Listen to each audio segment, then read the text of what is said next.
Application in qualitative analysis, that means qualitative salt analysis, group 2, group 3, and group 4 cations. This is the practical portion based on the practical identification of single salt containing one cation and one anion. Therefore, this portion you can understand very clearly only when you do the practicals. I am going to explain the theory which will help you out to do the practical well, knowing what happens in each group. The qualitative analysis of inorganic mixtures, that means about 2-3 years back, the mixtures are given to you to identify. That means two salts are mixed. For example, calcium carbonate and magnesium sulfate. Like these two salts are mixed and given to you, and you have to find out the two acid radicals and two basic radicals. Now the syllabus is changed and they are giving you only one salt. For example, lead chloride. You have to identify only one acid radical and one basic radical. Now it becomes very easy. Therefore, determination of the salt analysis becomes so perfect so that you can get the correct answer. The qualitative analysis of inorganic mixtures are based on the concept of solubility product, and it involves the principle of selective precipitation. In this technique, the cations, commonly known as basic radical, present in an inorganic mixture are precipitated selectively and tested one by one. In the systematic scheme of qualitative analysis, the cations or the basic radicals have been classified into different groups on the basis of the solubility product, that is the main thing, of their various salt. The classification of cations into various groups are shown below. In your textbook, a number of examples are given that can be asked for the theory examination. For example, along with lead, they are given a number of example. Along with the copper, a number of example. Third group also number of example. I am discussing only what is given in the syllabus for you to do the practicals. Therefore, when you are learning the examples, refer that also, so that theory questions you can answer by considering the other examples also.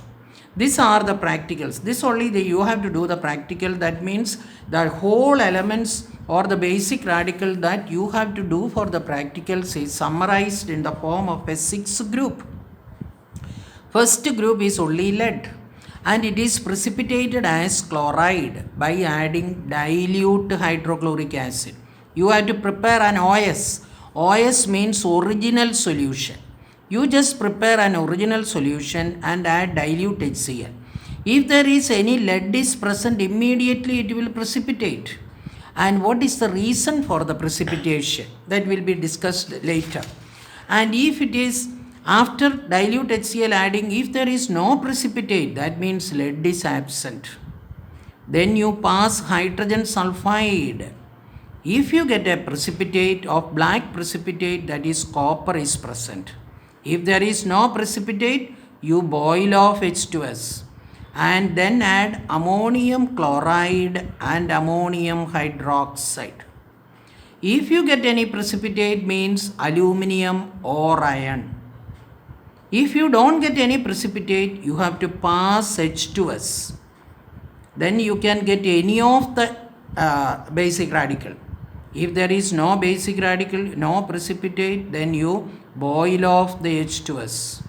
Then add ammonium chloride, ammonium hydroxide and ammonium carbonate. These are the 3 things to be added. In that case, you will get a precipitate, means 5th group is present. If there is no precipitate, means these are absent. Then you add disodium hydrogen phosphate, a reagent. When it is added, if you get a precipitate, that means it is magnesium. Any of one radical only will be given to you. Therefore, you follow systematically this first dilute HCl, which shows that first group, and If it is no precipitate, add H2S. If there is no precipitate that you are getting, then boil off H2S and keep the solution clean and then add ammonium chloride, ammonium hydroxide. If there is no precipitate there also, if you get a precipitate means aluminum or iron, that there are tests to identify it. And if there is no precipitate, you pass H2S. Then you will get any of this. If you are not getting anything, that means boil off the H2S. It should be in an order. You cannot do after first group the sixth group, or after the second group the fifth group, or anything. This systematic, that is called a systematic scheme. And finally, this is magnesium. More details are discussed regarding their identification will be discussed